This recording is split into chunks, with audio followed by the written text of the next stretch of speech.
Those migrant caravan folks that have made it up to the border. This is right below San Diego, California. This is the border city in Mexico, Tijuana. That's right. And so apparently 9 buses pulled into the Tijuana area yesterday. A number of the migrants, most of them are from Honduras, they decided to get a closer look at the United States. They've been traveling for weeks in many cases. They wanted to see what it's like. So they went right up to the wall, and as you can see, some of them climbed up on top. Some of them actually jumped down into the United States. And like that guy right there. Yeah, and he's going to be running back towards the camera guy because the Border Patrol said, hey, you're on the United States soil. We want to talk to you. And then he went back into Mexico. And this is hundreds. Get ready for thousands.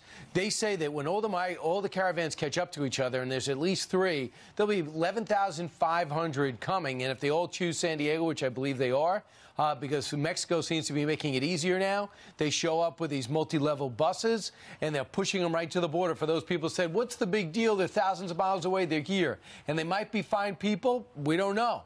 But bottom line is, this is not the way you do it. You don't run to the into our country, climb the wall, and just hop over.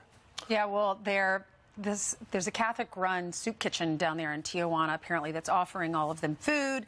And then there's so many of them, they can't all stay at that one shelter. So there's several shelters that are run by churches and civic organizations down there feeding them and just housing them. Right. And the way it works, and we heard from the president last week, if you want to come to the United States, you want to ask for asylum, you got to go through a port. Well, there's a port right there. But unfortunately, and it's kind of it's an unofficial way, but because there are so many migrants and people who want to immigrate into the United States, the migrants actually keep a notebook, and it's a waiting list. And there are 2,500 names in front of the 360 that arrived yesterday. It sounds like another 200 are on their way. And what they will do, and we heard from Tom Homan a little while ago, they'll be metered in. They'll take a certain number per day, and they'll say, okay, you want to apply for asylum? All right, why do you think you are entitled? And then, as Tom Homan said, they will be adjudicated one at a time. There are going to be there are about 7,000 troops that are going to be sent down there to California, Arizona, and Texas. They have also put up barbed wire fences and barricades. And you also have the Defense Secretary, James Mattis. He's going to the Texas border today to go down there and visit with the troops. Meanwhile, we're a country that needs a guest worker program that's efficient, that could expedite this process. Maybe they say 85% of the people that come up are males.